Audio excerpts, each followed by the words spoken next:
श्री सीता रामाभ्याम नमः। श्री जानकी वल्लभो विजयते राम। उर्मिला वल्लभ सरकार की जय हो।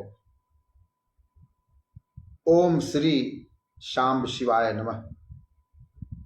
ओम श्री शांब शिवाय नमः। कर्पूर गौरम करुणावतारम संसार सारम भुजगेन्द्रहारम सदा वसंतम हृदयारविंदे भवम भवानी सहितम नमामि।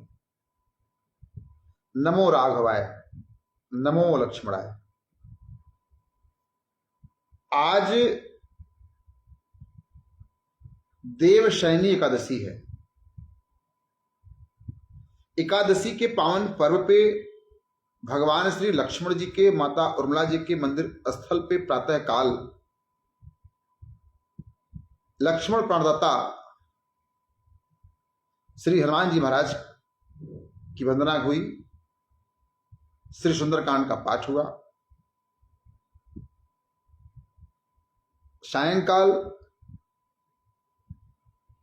गुरु तत्व पे चर्चा हुई, अर्थात लक्ष्मण कुटिया में सत्संग हुआ। और कल ही हम लोगों ने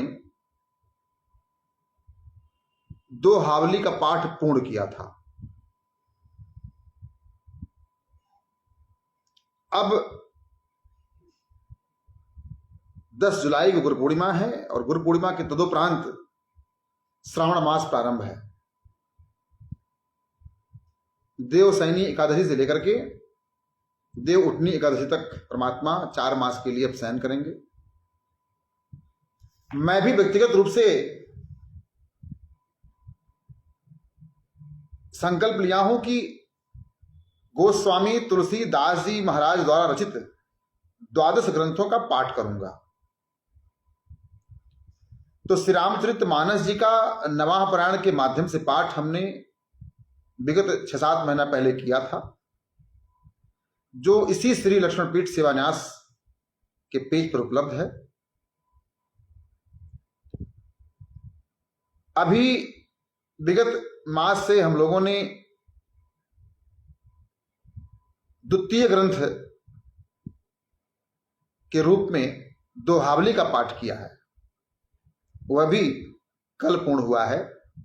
573 दोहा हम लोगों ने पाठ करके गोस्वामी तुलसीदास जी महाराज के द्वारा रचित 12 ग्रंथों में 2 ग्रंथ का पाठ हो चुका है। श्री रामचरितमानस का पाठ में एक दोहा प्रतिदिन कर रहा हूं और उसको वीडियो के फॉर्म में श्री रामचरितमानस पाठ नामक यूट्यूब चैनल पे संग्रहित कर रहा हूं। उसका उद्देश्य यह है कि नई पीढ़ी श्री रामचरितमानस का पाठ करना सीख ले। आज के वर्तमान परिवेश में माता पिता के पास समय नहीं है अपने बच्चों को धार्मिक ग्रंथ पढ़ाने का। मेरा यह प्रयास है कि डिजिटल रूप में, डिजिटल फॉर्म में मानस पाठ रिकॉर्ड रहेगा। तो आज नहीं तो कल, कल नहीं तो परसों आपके बच्चों के लिए वो मानस पाठ करने हेतु उपयुक्त होगा। आज एकादशी है और आज के दिन एक और संकल्प गोस्वामी तुलसीदास जी महाराज के द्वारा रचित, मैंने आपको निवेदन किया था, राम ला नेछू राम आज्ञा प्रश्न, पार्वती मंगल जानकी मंगल आदि विनय पत्रिका, कवितावली, दोहावली, श्री रामचरितमानस आदि 12 ग्रंथ गोस्वामी जी ने लिखे हैं। तो 12 ग्रंथों में श्री रामचरितमानस जी और दोहावली का पाठ मैं पूर्ण कर चुका हूं। आज से देवशयनी एकादशी से और देव उठनी एकादशी तक 4 महीने में निरंतर पाठ करूंगा। किसका?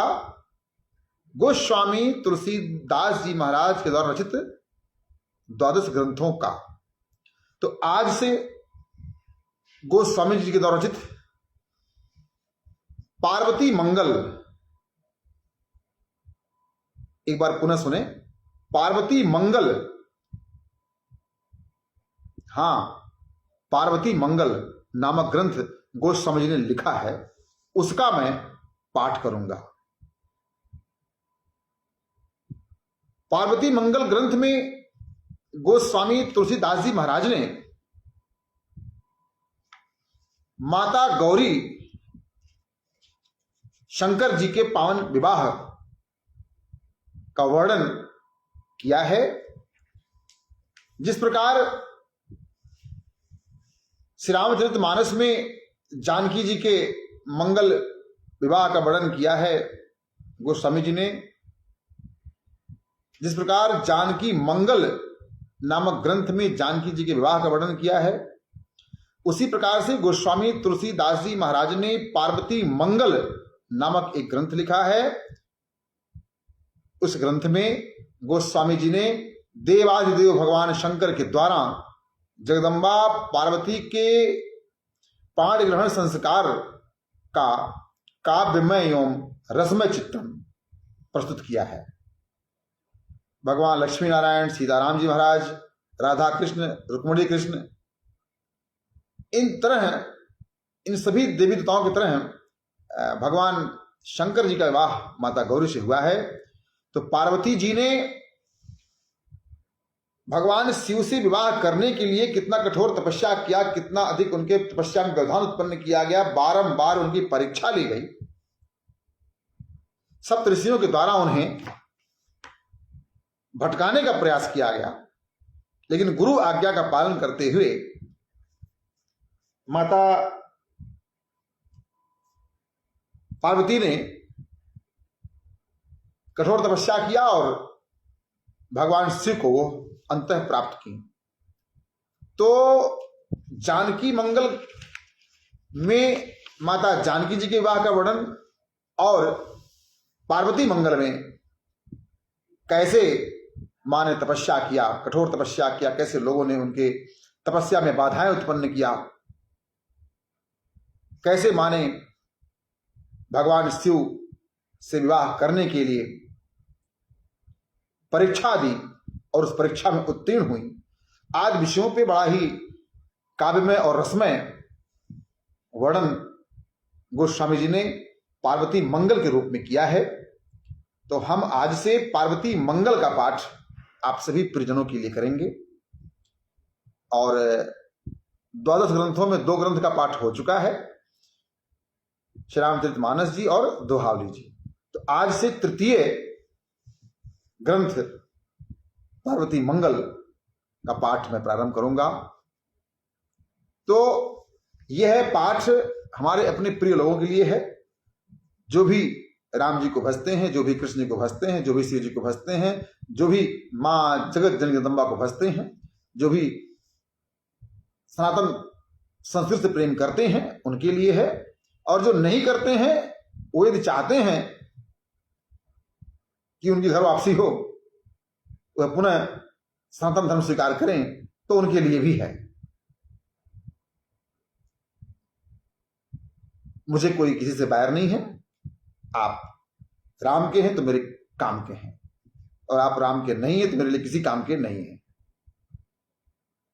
तो आज से आइए हम सब लोग मिलकर के पार्वती मंगल का पाठ करें। इस ग्रंथ को मैं आपको एक बार दिखा दूं। वैसे इस पे उल्टा दिखता है क्योंकि फ्रंट कैमरे से लाइव होता है ये, परंतु आप इसको सीधा करके देख लीजिएगा। ये है पार्वती मंगल ग्रंथ, छोटा सा ग्रंथ है, गीता प्रेस को छापता है। और पार्वती मंगल में माता पार्वती जी के मंगल विवाह का वर्णन है, और माता ने क्या तपस्या किया, कैसे परीक्षा दिया, इन सबका वर्णन है। तो श्रावण मास आने वाला है 11 के बाद, 10 के बाद, 10 जुलाई के बाद। तो श्रावण मास में शिव चर्चा, श्रावण मास में माता पार्वती चर्चा आप सबके लिए उपलब्ध रहेगा। तो मैं इसका मूल पाठ करूंगा और गीतावली, दोहावली, कवितावली, विनय पत्रिका, रामला नहछू, जानकी मंगल, पार्वती मंगल, श्री रामचरितमानस, श्री हनुमान चालीसा आदि ग्रंथों का टीका भी हुआ है, लोगों ने इसका भावार्थ भी लिखा है। तो मेरे पास जो ग्रंथ है वो गीता प्रेस द्वारा प्रकाशित है और इसका जो टीका किया है वो श्रीमान परमादरणीय स्वर्गीय श्री इंद्रदेव नारायण जी ने किया है। तो मैं उनके द्वारा भावार्थ का वर्णन करूंगा। आइए हम सभी लोग गोस्वामी तुलसीदास जी महाराज को नमन करते हुए,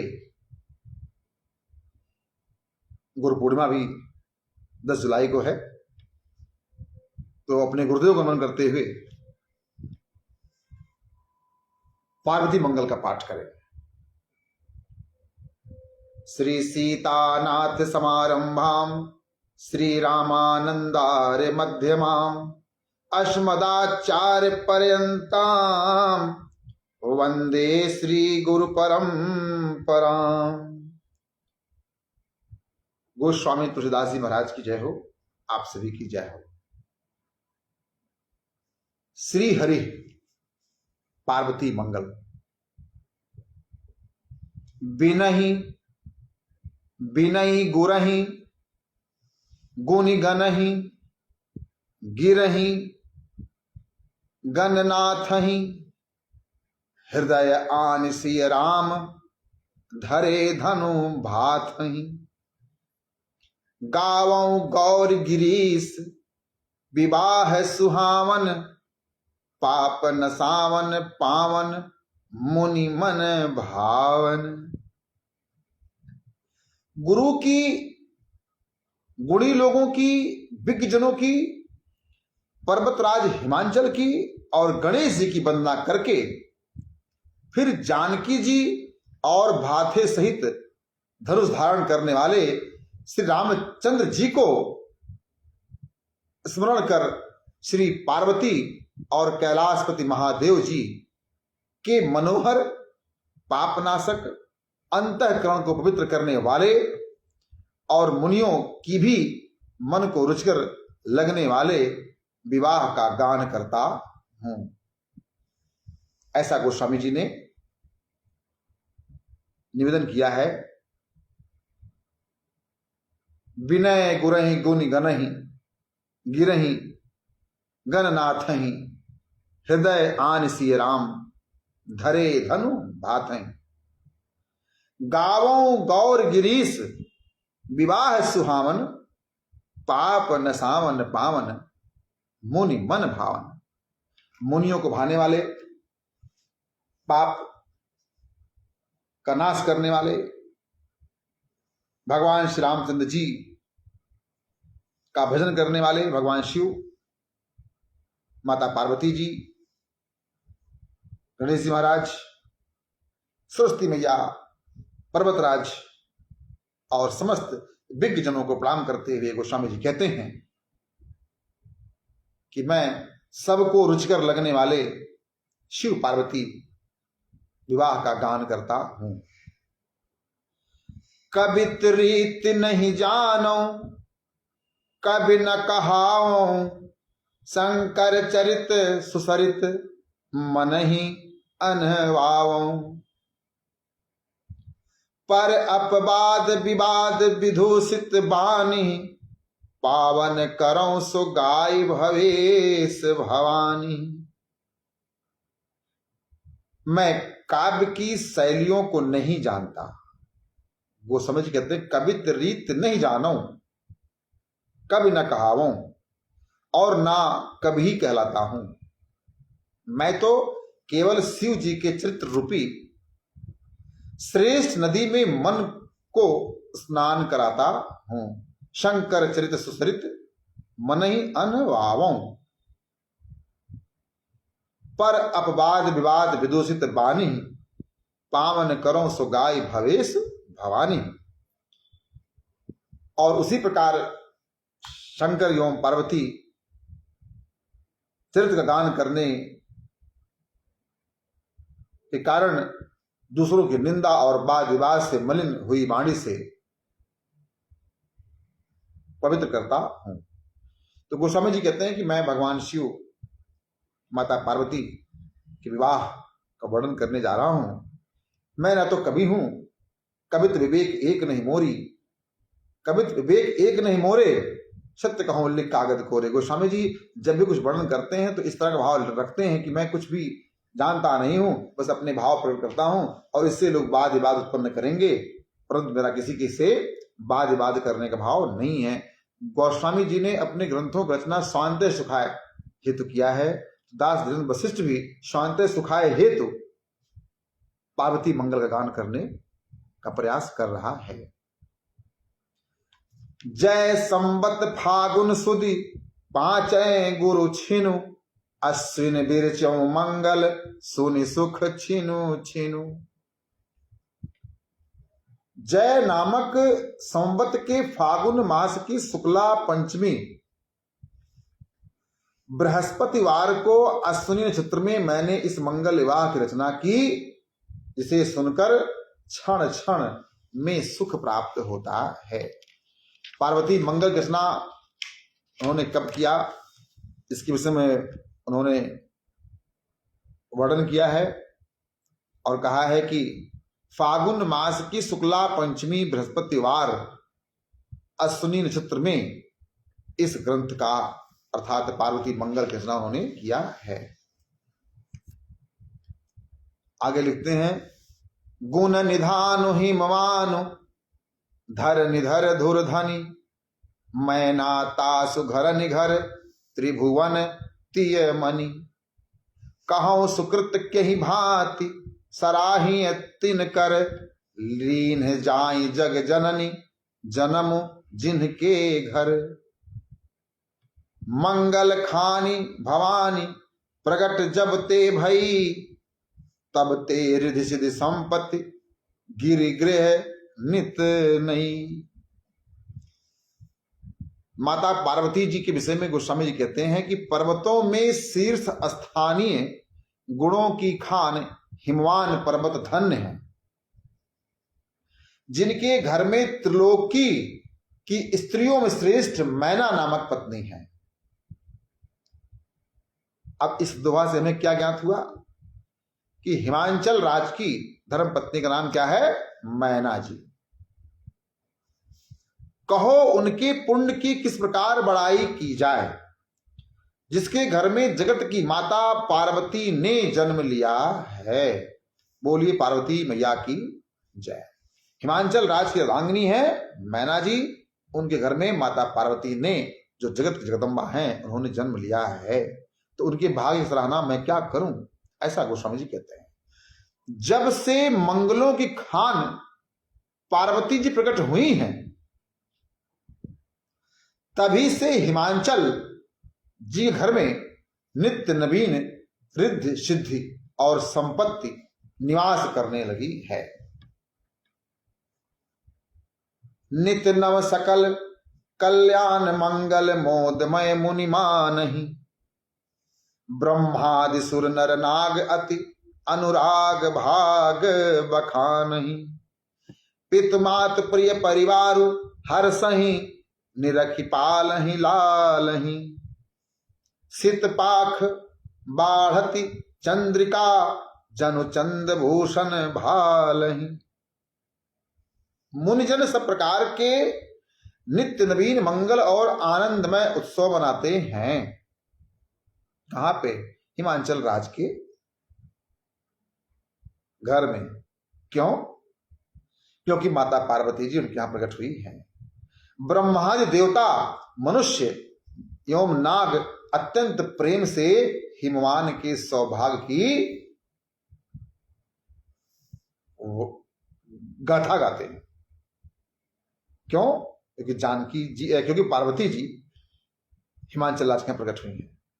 पिता माता परिजन और कुटुंब के लोग उन्हें निहार कर अर्थात उन्हें देखकर आनंदित होते हैं और उनका प्रेम से लालन पालन करते हैं। ऐसा लगता है मानो शुक्ल पक्ष में चंद्रशेखर भगवान श्री महादेव जी के ललाट में चंद्रमा की कला की वृद्धि हो रही है। कुंवर सयानी बिलोकी मात पित सोचहि, गिरजा जोग जुरहि बरु अनुदिन लोचहि। एक समय हिमवान भवन नारद गए, गिरबर मैना मुदित मुनहि पूजत भय। गोस्वामी जी लिखते हैं कि हिमाचल राज और मैना जी के यहाँ माता पार्वती जी अवतरित हुई हैं। जगत के समस्त सुख सुविधाएं हिमवान जी के घर पे आ गया है। संत महात्मा जन जाकर के नित्य दर्शन कर रहे हैं और नित्य हवन कीर्तन भजन कर रहे हैं। और अब कन्या कुंवारी पार्वती को सयानी हुई देख माता पिता चिंतित हो रहे हैं। जिसके घर में कन्या जन्म ली है और कन्या जब बड़ी होती है तो उस माता पिता को कन्या के विवाह की चिंता होती ही होती है। पार्वती जी के पिताजी माता जी को भी चिंता हुई। तो चिंता पिता करता है, माता करती है कि मेरी कन्या कहाँ विवाह के जाएगी, कहाँ इसको भेजना पड़ेगा। तो कुंवर सयान बिलोकी मात पित सोचहि, गिरजा जोग जुरहि बरु अनुदिन लोचहि। गोस्वामी जी कहते हैं कि कुमारी पार्वती जी को सयानी हुई देख माता पिता चिंतित हो रहे हैं और नित्य प्रति ये अभिलाषा करते हैं, गिरजा जोग जुरहि बरु अनुदिन लोचहि, कि पार्वती के योग्य वर कहां मिलेगा। एक समय हिमवान भवन नारद गए। एक समय नारद जी हिमवान जी के घर आए। गिरबर मैना मुदित मुनि पूजत भय। उस समय पर्वत श्रेष्ठ हिमवान और मैना जी ने नारद जी का बड़ा स्वागत सम्मान किया, क्योंकि उनके आने से मैना जी और हिमवंत जी, हिमवान जी, हिमाचल जी, नाम ही तीनों है हिमाचल राज का, वो बहुत प्रसन्न हुए और नारद जी का आदर सत्कार स्वागत किया, उनका पूजा किया और कहा क्या, उमहि बोल ऋषि गगन, उमहि बोल ऋषि पगन, मातु मेलत भई, मुनि मन कीन है प्रणाम, बचन आशीष दई।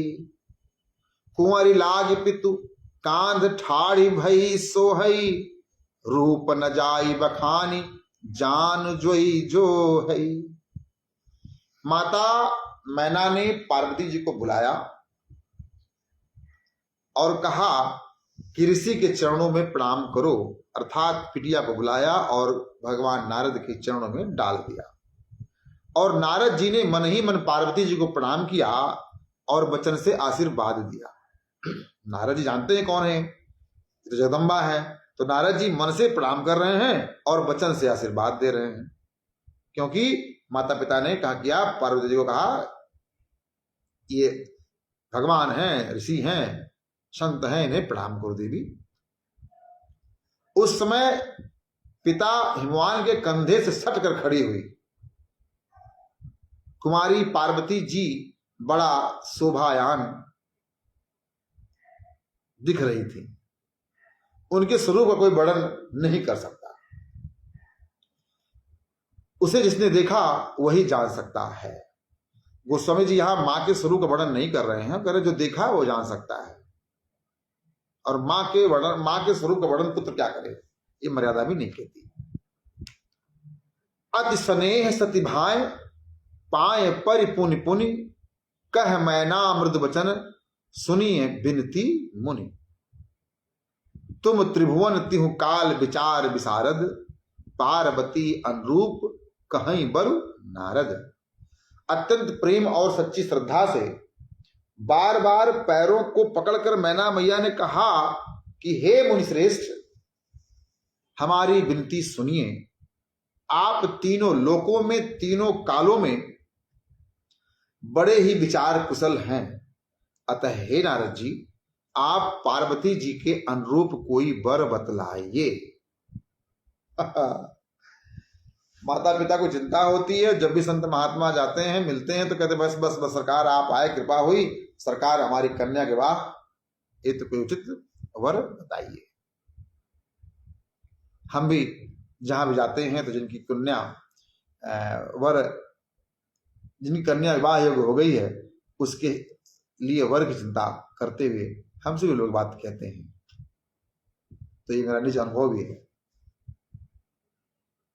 हे नारद जी, आप तीनों लोक में तीनों काल में विचार करने में कुशल हैं, आप हमारी कन्या के अनुरूप वर बताइए। मुनि कह 14 भुवन फिरहु जग जग जह। मुनि कह 14 भुवन फिरहु जग जह जह। गिरिबर सुनिए सरहना राउर तह तह। भूरि भाग तुम सरिस कतहु को नाहिन। कछु न अगम सब सुगम भयो विधि दाहिन। नारद मुनि कहते हैं कि ब्रह्मांड के 14 भुवनों में जहां जहां मैं घूमता हूं, हे गिरिश्रेष्ठ हिमवान जी, वहां वहां तुम्हारी बड़ाई ही सुनता हूं। तुम्हारे समान बड़भागी कोई नहीं है, तुम्हारे लिए कुछ भी अपर्याप्त नहीं है, सब कुछ सुलभ है, क्योंकि विधाता तुम्हारे अनुकूल ही सिद्ध हुए हैं। ऐसा नारद भगवान कहते हैं। दाहिन भय विधि सुगम सब। सुन तजहू चित चिंता नहीं। वर प्रथम बिरवा बिरछ बिरचो मंगला मंगलमयी। नारद जी कहते हैं और वो समझ लिखते हैं, विधि लोक चर्चा चलत राउर चतुर चतुरानन कहीं। हिमवान कन्या जोग बरु बाउर विबुध बंदित सही। ईश्वर तुम्हारे अनुकूल सिद्ध हुए हैं। हे हिमवान, ईश्वर तुम्हारे अनुकूल सिद्ध हो गए हैं, तुम्हारे लिए सब कुछ सुलभ है। यह जानकर नवीन चिंता को त्याग दीजिए। हे हिमांचल जी, आपको सब कुछ तो प्राप्त है, आप व्यर्थ में चिंता कर रहे हैं। ब्रह्मा जी ने वर रूप पौधे को पहले रचा है और तब मंगलमयी को तुम्हारी चर्चा ब्रह्मलोक में चल रही थी। उस समय चतुर चतुरानंद ने कहा था कि हिमवान की कन्या के योग वर तो बावला, परंतु निश्चय ही वह देवताओं से भी वंदित पूजित है। सरल भाषा में आप समझ नहीं पाए होंगे। भाव यह है कि नारद जी हिमवान जी को निश्चिंत करते हैं, कहते हैं कि हे हिमांचल राज जी, आप चिंता मत कीजिए, आप जो चाहो सो प्राप्त कर सकते हो। पूरी प्रकृति आपके अनुकूल है और आपकी कन्या के वर का वर्णन मेरे ब्रह्मा जी, मेरे पिताजी निरंतर करते रहते हैं। और उन्होंने कहा है कि हिमवान की कन्या पार्वती की योग वर है तो बावला। आपकी कन्या का जो वर है वो बावला है, परंतु निश्चय ही वो देवताओं से पूज्य है। देवताओं हेतु वह पूजा के योग्य है, अर्थात देवता उनकी पूजा करते हैं। मोरहु मन अस आव मिलहि बर बाउर। लखि नारद नारदी उमहि सुख भाउर। सुन सहमे परिपाई कहत भय दंपति। गिरजहि लगे हमार जीवन सुख संपत्ति। मेरे मन में भी, नारद जी कहते हैं कि हे हिमवान, मेरे मन में भी ऐसे ही बात आती है कि पार्वती को बावला वर मिलेगा। नारद जी के इस वचन को सुनकर उमा के हृदय में सुख हुआ। आहा, किंतु यह बात सुनकर हिमवान और मैना जी सहम गए। नारद जी के पैरों पर गिर पड़े, उनके चरण पकड़ लिए और कहने लगे, पार्वती के लिए ही हम लोगों को जीवन और सारी सुख संपत्ति है। हे ऋषिवर, हम लोगों के जीवन का सुख दुख है ना जी, ये जो सुख संपदा है ये सब बिटिया के लिए तो है, ये सब पार्वती जी के लिए है। हे नाथ, नाथ कहीं सोई जतन, मिटे जह दूषण, दोष दलन मुनि कहूं, बाल विधु भूषण, अवश्य होई सिद्ध साहस, फलई सुधाधन, कोटि कल्प तरु सरिस शंभु अवराधन। नाथ कहीं सोई जतन, मिटई जहि दूषण, दोष दलन मुनि कहूं, बाल विधु भूषण, अवश्य होई सिद्धि साहस, फलई सुसाधन, कोटि कल्प तरु सरिस शंभु अवराधन। हे नाथ, हमारे पास जो कुछ भी है सब हमारी कन्या के लिए ही है। आप उपाय बताइए जिससे पार्वती के इस भाग्य दोष का नाश हो। भाग्य दोष क्या? हिमांचल और मैना जी के लिए भाग्य दोष अपनी बेटी के जीवन में क्या दिख रहा है कि उनको बावला पति मिलेगा। तो कह रहे हैं कि हमारे पास सब साधन हैं, आप बतावें कि हमारी बिटिया के जो भाग्य में दोष है उसका निवारण क्या है। दोष यह है कि उसको बावला पति मिलेगा। तब नारद जी ने कहा, दोषों को नाश करने वाले शशिभूषण महादेव ही हैं। सारे दोषों का नाश कौन करता है जी? शशिभूषण महादेव जी। बोले, हे हिमवान जी, आप व्यर्थ चिंता कर रहे हैं।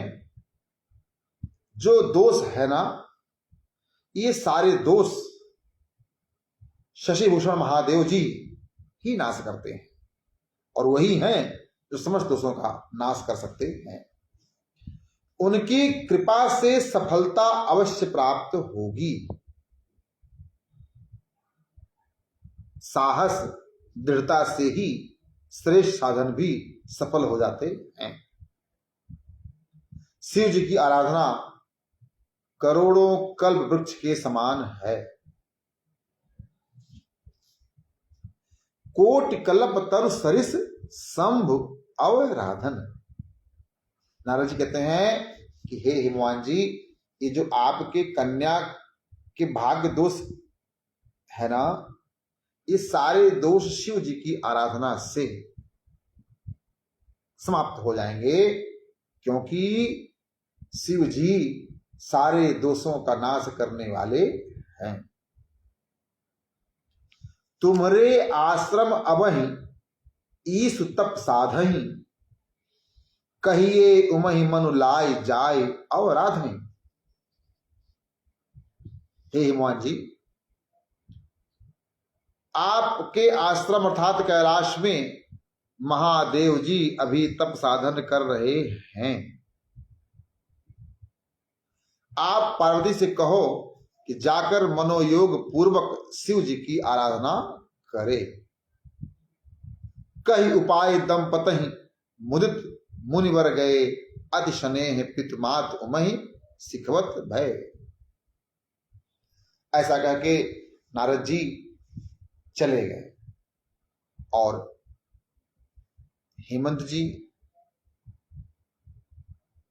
मैना जी को यह उपाय बताकर मुनिश्रेष्ठ नारद जी आनंद पूर्वक चले गए और माता पिता ने अत्यंत स्नेह से पार्वती जी को शिक्षा दिया। क्या शिक्षा दिया? सज समाज गिरिराज, दीन सब गिर जहीं।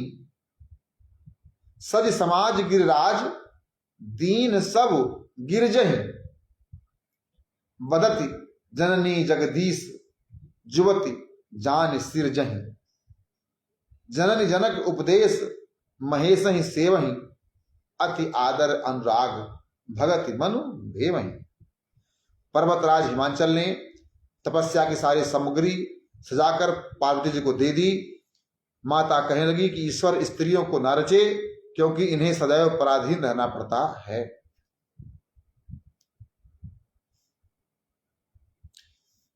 मैना मैया जो ये कह रही हैं कि हे ईश्वर स्त्रियों को ना रचे, क्योंकि इन्हें सदैव पराधीन रहना पड़ता है। पदत जननी जगदीश जुवत जन सिरजहि। इस पे एक पद है। पद क्या है? किसी सिनेमा गीत है, परंतु लोकगीत है वो, उसे हम सुन सकते हैं। मैं व्यक्तिगत रूप से बड़ा पसंद करता हूं, मुझे अच्छा लगता है। ब्रह्मा जी से मैना जी ने पूछा है बात, कथा आती है श्री रामचरितमानस जी में, कि आपने नारी का जन्म क्यों दिया, ये पराये घर क्यों जाती है, ये पराधीन क्यों रहती है। उस प्रश्न का उत्तर आज तक कोई पिता दे न पाया। ब्रह्मा जी भी न दे पाए थे, और आज भी कोई पिता अपने पुत्री को समझा नहीं पाया कि नारी जन्म क्यों।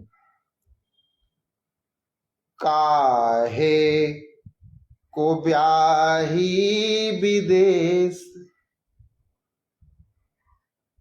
वो कन्या पूछती अपने पिता से, अरे लखिया बाबुल मोहे, काहे को ब्याही विदेश। इस कन्या जब पूछती मेरे पिता से कि हे मेरे पिता, हे मेरी माता जी, आप मेरा विवाह अपने घर से दूर विदेश क्यों कर रहे हो? मैं तो बाबुल तेरे आंगन की गैया, जहां बांधते तह रही जाती। अरे लखिया बाबुल मोहे, काहे को ब्याही विदेश। भैया को दिनों बाबुल महला दो महला। कन्या पूछती है, हमने कौन सा अपराध किया है पिताजी माताजी, जिससे आप मुझे अपने घर से अलग करके विदा कर रहे हैं? और भैया को सब दे दिया। भैया को दिनों बाबुल महला दो महला। अरे हमको दिनों परदेश। अरे लखिया बाबुल मोहे, काहे को ब्याही विदेश। तो इस भाव से मैना मैया कह रही कि मैं भी ब्याह के आई हूं, पराधीन हूं, मेरी बेटी भी एक बावले से ब्याही जाएगी। विवाह अभी हुआ नहीं, इसके जीवन में कष्ट अर्थात तपस्या करना प्रारंभ हो गया। तो कहती क्योंकि ये सदैव पराधीन रहती हैं, इसलिए हे ब्रह्मा जी, हे ईश्वर, आपने स्त्रियों को क्यों बनाया? जननी जनक उपदेश महेश ही सेवहि। माता पिता ने पार्वती जी को उपदेश दिया कि तुम शिव जी की आराधना करो। अति आदर अनुराग भगति मुनि भेवहि। हे देवी, आप पूरे अनुराग के साथ शिव जी की आराधना करो। प्रेम और भक्ति से मन को तर कर दो। ओम नमः शिवाय, ओम नमः शिवाय नमः शिवाय, ओम नमः शिवाय। भेवहि भगति मन बचन, करम अनन्य गति हर चरण की। गौरव स्नेह सकोज सेवा, जाहि के विधि बरन की। गुण रूप जोवन शिव सुंदरी, निरख क्षोभ न हर हिये। ते धीर अछत विकार हेतु, जे रहत मन सिज बस किए। भक्त के द्वारा मन को सरस बना दो। मनसा वाचा कर्मणा, पार्वती जी के एकमात्र श्री महादेव जी के ही चरणों में आश्रय था। माता पार्वती को मनसा वाचा कर्मणा श्री महादेव जी के चरणों में ही आश्रय था। इसलिए हे देवी, आपके जीवन का आश्रय अब शिव जी हैं, वही कल्याण करेंगे आपका। और आप पूरे भक्ति भाव से शिव जी की आराधना करो। उनके गौरव, स्नेह, शील, संकोच और सेवा का वर्णन किस प्रकार किया जा सकता है। पार्वती जी गुण रूप एवं यवन की सीमा थी, किंतु ऐसे अनुपम सुंदरी को देखकर शिव जी के मन में तनिक भी क्षोभ नहीं हुआ। जो लोग विकार का कारण रहते हुए भी कामदेव को बस में किए रहते हैं, वे ही सच्चे धीर हैं। वाह, जय। माता पार्वती जी भगवान शिव जी के विषय में जान करके धैर्य नहीं तोड़ी, बल्कि प्रसन्न हुई कि उन्हें शिव जी प्राप्त होंगे। देव देख भल समय, मनोज बुलायों। कहूं करिय सुर काज, साध सज आयों। बाम देव सन काम, बाम होई बरत्यों। जग जय मद निदरस, फरु पायस फर त्यों। शिव जी ने तो काम को भस्म कर दिया था।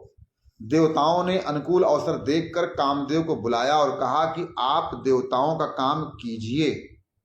यह सुनकर कामदेव साज सजाकर आया। महादेव जी से कामदेव ने प्रतिकूल बर्ताव किया और जगत को जीत लेने के अभिमान से चूर होकर शिव जी का निरादर कर दिया। उसी का फल उसने पाया और वह तुरंत नष्ट हो गया। तो भगवान शिव जी के पास देवताओं ने कामदेव को भेजा और कहा कि जाओ, अब